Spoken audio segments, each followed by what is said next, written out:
అనగనగా రామాపురం అనే ఒక ఊరిలో రంగయ్య తన కూతురైన సువర్ణతో కలిసి జీవిస్తూ ఉండేవాడు. సువర్ణ చాలా తిండిపోతు. తనకి చాలా తిండి పిచ్చి. తన మేనత్త అయిన పిసినారి కాంతమ్మకి సువర్ణ ఇప్పుడు కోడలిగా వెళ్ళబోతుంది. రంగయ్య సువర్ణని చాలా విధాలుగా మందలించి చూస్తాడు. నీ పిసినారి అత్త ఇలా తింటే ఒప్పుకోదమ్మా, తన దగ్గర నువ్వు వేగలేవు, నీ తిండి పిచ్చిని తగ్గించుకో అని సువర్ణకి రంగయ్య చెప్పి చెప్పి అలసిపోతాడు. సువర్ణ మాత్రం రంగయ్య ఎంత చెప్పినా వినకుండా తన తిండి పిచ్చిని మాత్రం తగ్గించుకోకుండా అలానే తింటూ ఉంటుంది. ఏం చేయమంటావు నాన్న, చిన్నప్పటి నుంచి నువ్వు నాకు ఇలా అలవాటు చేశావు, నన్ను గారాబంగా పెంచావు. ఇప్పుడేమో నువ్వు నన్ను తిండి తింటం మానేయమంటే ఒక్కసారిగా ఎలా కుదురుతుంది నాన్న? అయినా బావకి నా గురించి అన్ని విషయాలు తెలుసు కదా, బావే చూసుకుంటాడులే అక్కడ ఇంట్లో సంగతులన్నీ. నువ్వేమీ కంగారు పడకు నాన్న. మా అత్త పిసినారిదైతే కోపిష్టైతే మా అత్తనే నా రూట్లోకి తెచ్చుకుంటాను, కానీ నేను మాత్రం తిండి మానేయటం విషయంలో తగ్గేదేలే నాన్న. నువ్వేం టెన్షన్ పడకు నాన్న, బావతో నేను అన్ని విషయాలు మాట్లాడాను, బావ నేను చూసుకుంటాను అని చెప్పాడు అని చెప్తుంది. రిచ్ ఇంటి ముందు సువర్ణకు తన బావ రమేష్కు గ్రాండ్గా పెళ్లి జరుగుతుంది. వాళ్ళిద్దరిని చూడ్డానికి 2 కళ్ళు సరిపోవు. ఆ రోజే ఇద్దరు కొత్త దంపతులు ఇంటిలోకి గృహప్రవేశం చేస్తారు.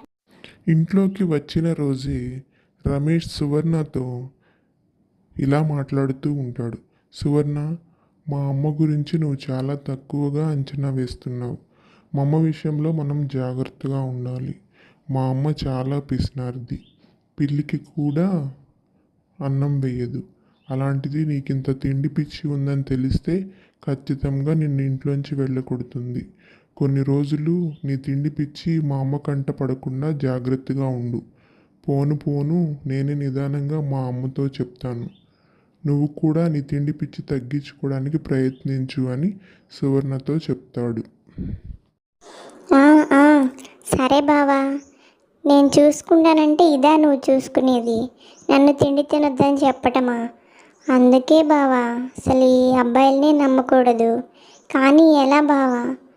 ఒక్కరోజు కాదు 2 రోజులు కాదు, నేను 1 గంట కూడా తినకుండా ఉండలేనే. మరి అత్త ముందు నేను ఎలా తినకుండా ఉండటం? సరేలే, నువ్వు చెప్పావు కదా, నువ్వు చెప్పిన మాట కోసం నేను ప్రయత్నిస్తాను. కానీ నాకు బాగా ఆకలి వేసిందంటే మాత్రం నేను ఉండలేను బావా అని సువర్ణ రమేష్తో చెప్తుంది. రమేష్ కూడా సరే అన్నట్టుగా తల ఆడించి అక్కడి నుంచి వెళ్ళిపోతాడు.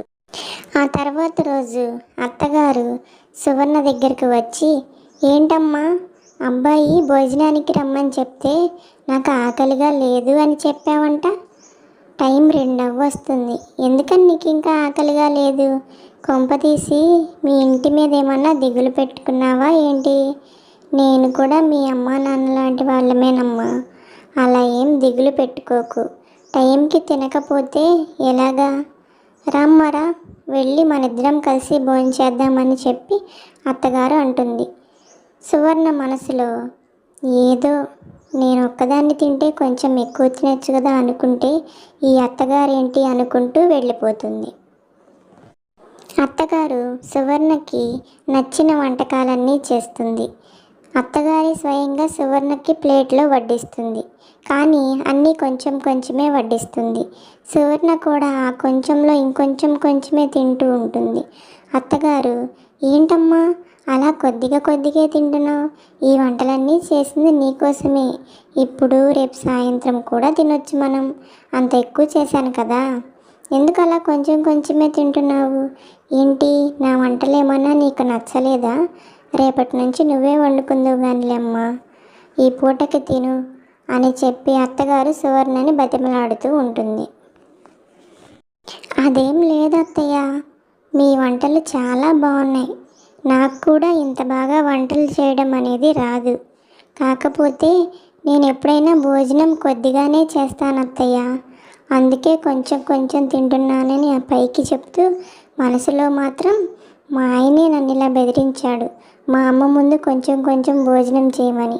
ఒక్కసారి మీరు పక్కన గదిలోకి వెళ్ళి చూడండి, ఒక్క ముక్క కూడా మిగలకుండా మొత్తం తినేస్తాను అని మనసులో అనుకొని, అదేం లేదత్తయ్య, నేను అన్నం కొంచెమే తింటాను ఎప్పుడైనా, అందుకే కొంచెమే తింటున్నాను, మీరు తినండి అని చెప్పి కొంచెమే అన్నం తిని అక్కడి నుంచి లేచి పక్కకు వెళ్ళిపోతుంది. కొంచెం అన్నం తిని పక్కకైతే వెళ్ళింది, కానీ సువర్ణకు మాత్రం అస్సలు కాళ్ళు చేతులు ఆడటం లేదు. తిన్న అన్నం కడుపులో ఒక్క మూలకు కూడా రాలేదు. అత్తగారు, భర్త అందరూ ఎవరి గదుల్లో వాళ్ళు పడుకొని ఉన్నారు. అత్తగారు మిగిలిన అన్నాన్ని మొత్తాన్ని ఫ్రిడ్జ్లో పెడుతుంది. సువర్ణ ఇల్లు మొత్తం వెతుకుతుంది భోజనం కోసం. ఆఖరికి వంటగదిలో సువర్ణకి భోజనం దొరుకుతుంది. హాయిగా చికెన్ లెగ్ పీస్లన్నీ తెచ్చుకొని కూర్చొని సువర్ణ తింటూ ఇలా మాట్లాడుకుంటూ ఉంటుంది. అదే మా పుట్టింట్లో అయితే హాయిగా ఇలా దొంగతనంగా కాకుండా ప్రశాంతంగా తినేదాన్ని. ఇప్పుడు ఇలా దొంగతనంగా తొందరగా తింటుంటే ఇది అరుగుతుందో లేదో. అయినా కానీ ఏం చేస్తాం, ముందైతే కడుపు నిండాలని చెప్పేసి రావురమంటూ అక్కడున్న చికెన్ లెగ్ పీసులు మొత్తం ఖాళీ చేస్తుంది. ఖాళీ చేసి ఇంట్లో వాళ్ళు ఎవరూ లెగవకముందే వెళ్ళిపోయి ఏమీ తెలియనట్లు వాళ్ళ బెడ్రూమ్లోకి వెళ్ళి పడుకొని సువర్ణ కూడా నిద్రపోతుంది. ఇలా సువర్ణ రోజు చేస్తుంది. అత్తగారికి అనుమానం వస్తుంది, కిచెన్లో ఉన్న ఫుడ్ అంతా ఏమైపోతుందని. ఒకరోజు దొంగతనంగా ఆ దొంగ ఎవరో కనిపెట్టాలనుకుంటుంది అత్తగారు. అలాగే తిండి పిచ్చి ఉన్న కోడలు అర్ధరాత్రి లేచి మళ్ళీ భోజనం చేయడం మొదలు పెడుతుంది. దాన్ని చూసిన అత్తగారు, వామ్మో వాయ్యో, ఇది నా కొంపంతా గుల్ల చేస్తుంది, దరిద్రపు పీనుగా, ఏంటే ఆ తిండి, ఆపువే ఆపు, మేము 4 రోజులు తినాల్సిన తిండి నువ్వు ఒక్కరోజే తినేస్తున్నావు, రోజు నేను చేసిన పప్పులు, చారులు, బిర్యానీలు ఏమైపోతాయా అనుకుంటున్నాను. వామ్మో, ఇంట్లోనే దొంగ ఉన్నాడా, ఇంటి దొంగని ఈశ్వరుడైనా పట్టలేడనేది నిజమేనే. ఒరే రమేష్, ఎక్కడ చచ్చావురా, ఇలా రారా అని అరుస్తుంది. రమేష్ ఏమైందా అని పరుగున వచ్చి కింద జరుగుతున్నదంతా చూసి తల్లితో ఉన్న విషయం మొత్తం చెప్తాడు. అమ్మా, సువర్ణకి ముందు నుంచే తిండి పిచ్చి ఎక్కువ అమ్మా. తను ఆకలి ఎక్కువగా వేస్తుంది, తిండి కూడా ఎక్కువగా తింటుంది. ఈ విషయం తెలిస్తే అసలే పొదుపుగా ఉండే నువ్వు సువర్ణని మన ఇంటి కోడలుగా చేసుకోవడానికి ఇష్టపడవని ఈ విషయాన్ని నీ దగ్గర దాచానమ్మా. నాదేనమ్మా తప్పు, సువర్ణ చెప్దామనే చెప్పింది, నేనే దాయమన్నానమ్మా. కొన్ని రోజులైతే నువ్వే అర్థం చేసుకుంటావు అనుకున్నాను, నన్ను క్షమించమ్మా ఈ విషయం నీ దగ్గర దాచిపెట్టినందుకు అని కొడుకు అడుగుతాడు. అత్తగారు సువర్ణని ఆ రోజు నుంచి ఎప్పుడూ తిడుతూనే ఉంటుంది. వంటగది తాళాలు వేసుకొని నిద్రపోతుంది పడుకునేటప్పుడు. సువర్ణ ఏ చిన్న తప్పు చేసినా తప్పు చేయకపోయినా సువర్ణని ఎప్పుడూ తిడుతూనే ఉంటుంది. అసలే పిసినారి అత్తగారు, తన డబ్బంతా నాశనం అయిపోతుంది దీని తిండికే అని చెప్పేసి ఎప్పుడూ సువర్ణని తిడుతూ ఉంటుంది. సువర్ణ మాత్రం పాపం ఆకలితో అల్లాడిపోతూ ఉంటుంది. అత్తగారైతే ఏమీ మాట్లాడకుండా వంటగది తాళం వేసుకొని వెళ్ళి నిద్రపోతుంది. సువర్ణకి ఆ రోజు ఏం చేయాలో అర్థం కాదు. వెంటనే వాళ్ళ నాన్నకి ఫోన్ చేసి జరిగిన విషయం మొత్తం చెప్తుంది సువర్ణ. వాళ్ళ నాన్న ఇంటికి వస్తాడు, జరిగిందంతా తెలుసుకుంటాడు. సువర్ణ అప్పుడు వాళ్ళ నాన్నకు ఒక సలహా ఇస్తుంది. మా అత్తగారింట్లో తెలియకుండా రోజు సాయంత్రం నువ్వు నాకు భోజనం తీసుకొని రా నాన్న, నేను తిని పడుకుంటాను, కొన్నాళ్ళు ఆగితే మా అత్తగారే అర్థం చేసుకుంటుందిలే అని చెప్పేసి ఒక ప్లాన్ వేస్తుంది సువర్ణ. ఇంత జరిగినా కూడా సువర్ణ తన తిండి పిచ్చైతే తగ్గించుకోదు. ఇలా తండ్రితో భోజనం తెప్పించుకొని తింటూ ఉంటుంది.